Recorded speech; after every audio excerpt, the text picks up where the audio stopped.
Bonjour, on se retrouve pour la guidance concernant les énergies de la semaine, donc la semaine du 26 septembre au 2 octobre. Donc on va déjà voir si on a un message avec la Méodec. Alors pour la Méodec, j'ai pris uniquement les cartes des planètes et les cartes des signes, parce que la Méodec propose d'autres cartes, mais là j'ai pris uniquement les planètes et les signes. Alors on a Saturne. Alors, Saturne parle de responsabilité, réalité, discipline, respect, limite. C'est la planète du sage, la planète du gardien. Donc peut-être qu'on pose les choses cette semaine, peut-être qu'on s'ancre un petit peu plus dans la réalité. J'ai plus la notion d'ancrage qui revient pour cette semaine. On va regarder si on a un message avec le tarot magique de la sorcière blanche. Ça me donnera une idée du général. Alors, j'ai pas pris toutes les cartes du tarot magique, uniquement les messages, et je vous lirai la description de la carte qui sera choisie.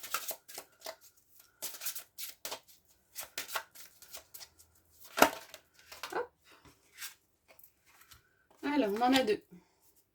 On a la réussite et la différence. Ah bah c'est deux qui suivent. Le numéro 8 et le numéro 7. Alors, ce que nous dit le livre par rapport à la réussite. La couronne de laurier d'or est ornée des premières fleurs du printemps victorieux. Elle annonce la victoire de la renaissance sur la mort. Elle indique les cycles naturels, les constructions, tout ce qui doit être mis en œuvre pour une issue positive. Les espoirs s'animeront dans la réussite. Le moment est venu de se redresser et de construire les aspirations les plus désirables, car elles verront le jour sous un soleil les couronnant de victoire. Donc, ça, on rejoint l'énergie de Saturne, hein. On pose des bases. On pose peut-être aussi des limites. Et la différence nous dit... Le signe noir vous enseigne que votre différence vous offrira votre singularité. Ne vous oubliez jamais, quoi qu'il advienne, ne changez jamais pour satisfaire le caprice d'autrui. Car celui qui aime sublime l'autre, il ne le change pas. Cette carte est un appel à se retrouver soi-même, à se rendre imperméable aux critiques. Elle murmure que votre unicité est votre plus belle richesse, car elle symbolise votre rareté. Ouais, on revient dans cette même énergie, hein. On pose les bases, on s'ancre et on pose aussi les limites. Ça, c'est pour les énergies de la semaine. Alors, je vais faire un tirage en 9 cartes. J'en ai une avec le tarot.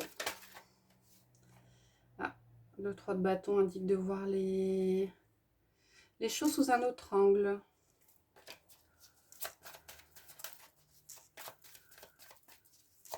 On va d'abord regarder à la coupe ce que ça donne. Alors, on a le diable. Le diable et l'étoile. Ah, peut-être un renouveau. Un renouveau par rapport à... Le diable, c'est les tentations. Ça peut être aussi le masque, hein. Peut-être qu'on s'enlève les masques qu'on portait et qu'on repart sur des bases qui sont différentes, un petit peu plus nouvelles. Voilà, plus les masques qu'on retire plutôt que des tentations ou des croyances limitantes. La reine de bâton, signe de confiance. Allez, on y va. Alors, le 10 d'épée, le 2 d'épée, le monde. Plutôt positif, ça. Oh, il y a beaucoup d'épées. Le 7 d'épée, la justice, le 5 de bâton, la papesse, le 9 de coupe et le chariot. Alors, on a des cartes qui sont un petit peu fortes.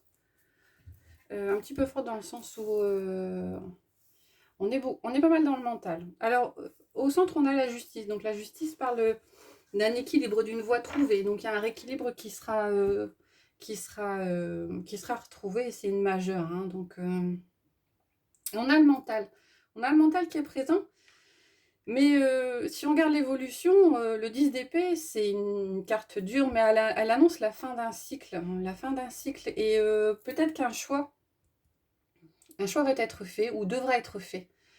Entre le 2 d'épée, c'est la dualité. Hein, un choix doit être fait ou va être fait peut-être pour clôturer ce cycle un petit peu difficile. Et derrière, on a la carte du monde, qui est la carte la plus positive du tarot, qui annonce épanouissement, réjouissance, joie, bonheur.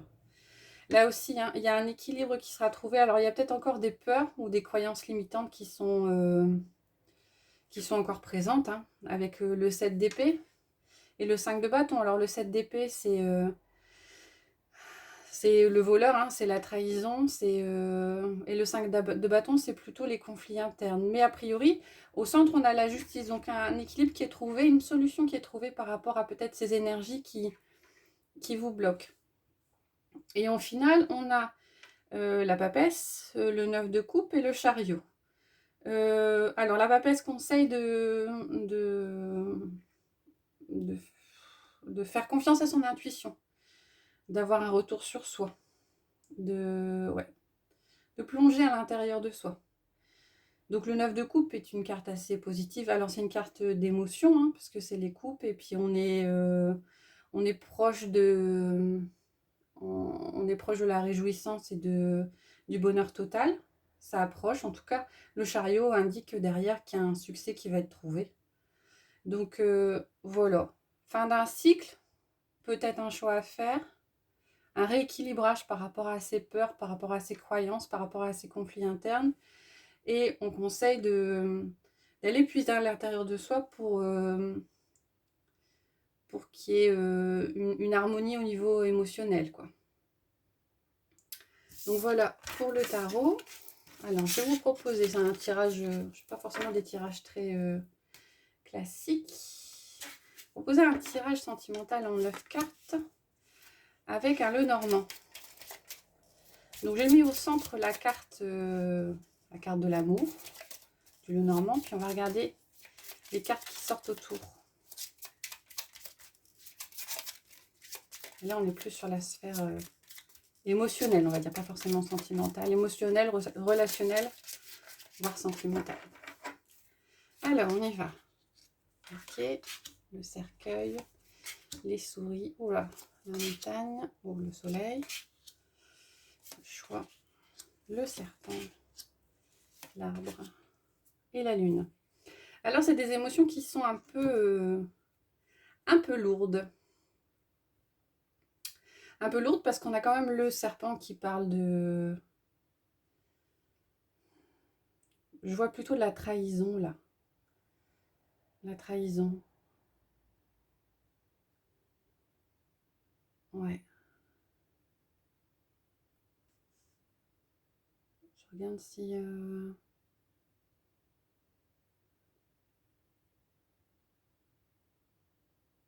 Alors, le cercueil indique, dans le cadre sentimental, plutôt la fin d'un cycle, voire un renouveau. Et la carte 22, les portes, c'est un choix qu'il y a à faire. Hein. Donc, il y aura peut-être des décisions à prendre, il y aura peut-être des choix à faire. Et pour sortir d'une phase qui est peut-être ou dépressive ou la peur de perdre quelque chose, on est peut-être sur un problème de dépendance affective, ce qui crée un obstacle, hein, peut-être un obstacle à l'épanouissement ou un obstacle à une construction, une belle construction d'une relation. Donc, il faudra peut-être travailler sur soi. Ouais, travailler sur soi. Les 3 souris viennent en reflet de la carte de la lune, donc je pense que c'est un travail à faire en interne, hein, pour chasser ces croyances limitantes, ces peurs de perdre quelque chose. On a le soleil qui apparaît derrière, donc a priori, l'issue est positive. Hein. On va réussir à sortir de cet état un petit peu de mal-être et de construire quelque chose. Alors méfiez-vous quand même, parce qu'on a le serpent qui sort. On a peut-être de la méchanceté ou de la trahison qui joue peut-être sur la santé.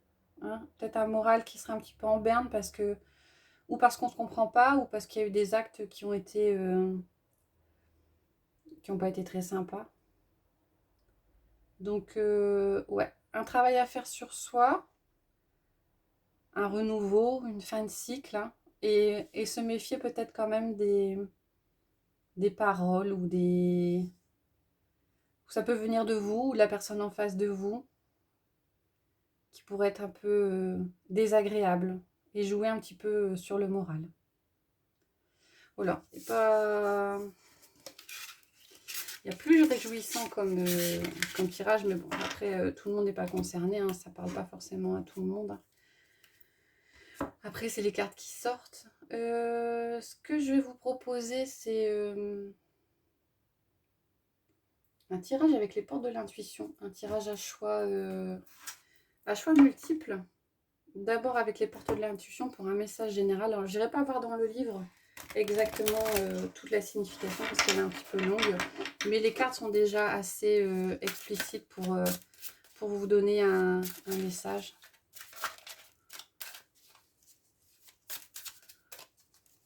Le jeu est assez neuf, donc beaucoup. Alors, je vais en prendre 3. Et comme pour les vidéos précédentes, ben, je vais mettre 3 pierres pour pouvoir faire un choix. Alors, 1, 2 et 3.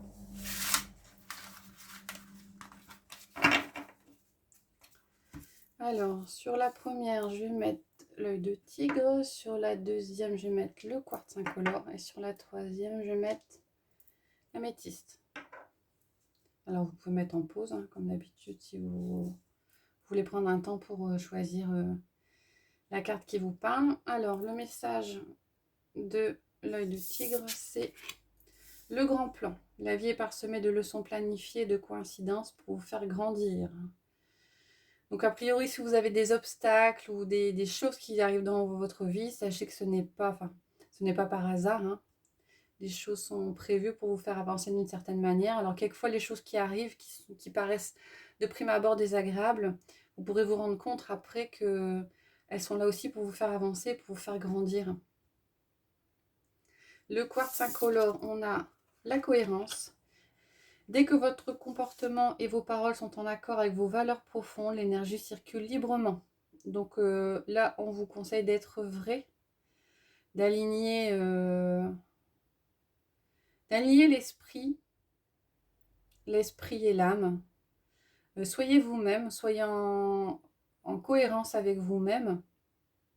Et généralement, vous vous sentirez mieux.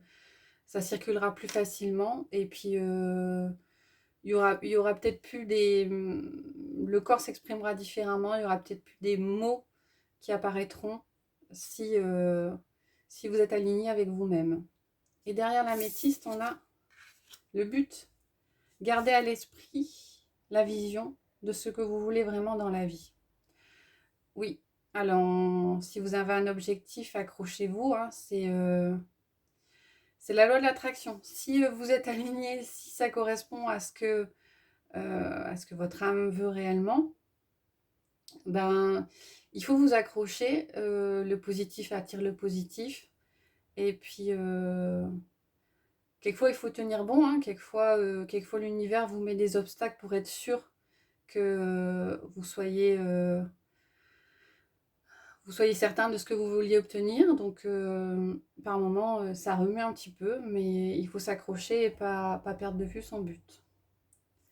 Voilà pour les portes de l'intuition. Et je vais vous tirer 3 cartes du chakra du cœur.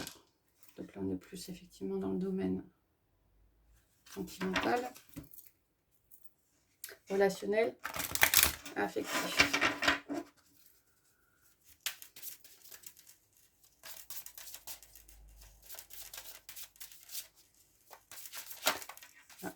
Rencontre par le travail, homme, femme brune. Oh, ça parlera peut-être à certains. Là aussi, hein, les messages ne sont pas pour tout le monde. Hein. Voilà, allez, on va en choisir 3.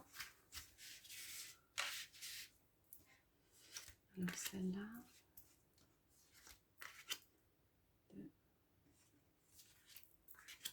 2 et 3. À nouveau, je vous mets une pierre, après je changerai peut-être les prochaines fois. Alors, l'aventurine verte pour la première, la cornaline pour la deuxième et le jade jaune pour la troisième. Hop. Voilà, là aussi, vous pouvez mettre en pause si vous voulez prendre du temps pour choisir la carte qui vous parle. Alors, on va regarder sous l'aventurine verte, on a âme sœur, flamme jumelle. Alors, vous allez peut-être entrer en relation avec quelqu'un dont le lien est assez fort, hein, parce que les relations de flamme jumelle, c'est pas quelque chose de très reposant au niveau des relations. C'est quelque chose...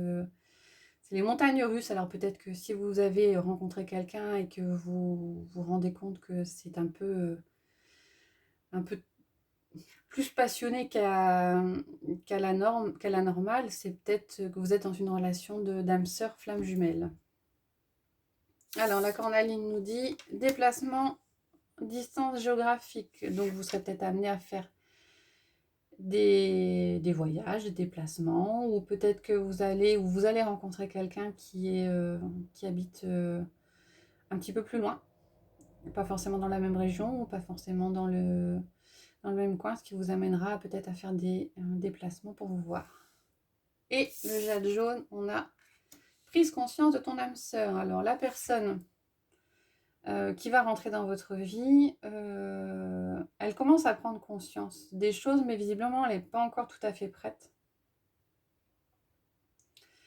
Elle a peut-être encore un passif, des choses à travailler avant de pouvoir, avant que la rencontre ne puisse se faire et que vous puissiez vous croiser tous les deux. Voilà, j'espère que ça vous a plu. N'hésitez pas à mettre des commentaires, à vous abonner si vous le souhaitez. Donc je vais essayer de faire chaque week-end un tirage qui sera un petit peu différent à chaque fois, avec des jeux ou des oracles différents pour donner un petit peu les énergies de la semaine. Donc comme ça a été dit au début, forcément ça reste général, ça ne parle pas à tout le monde. Voilà, bonne journée.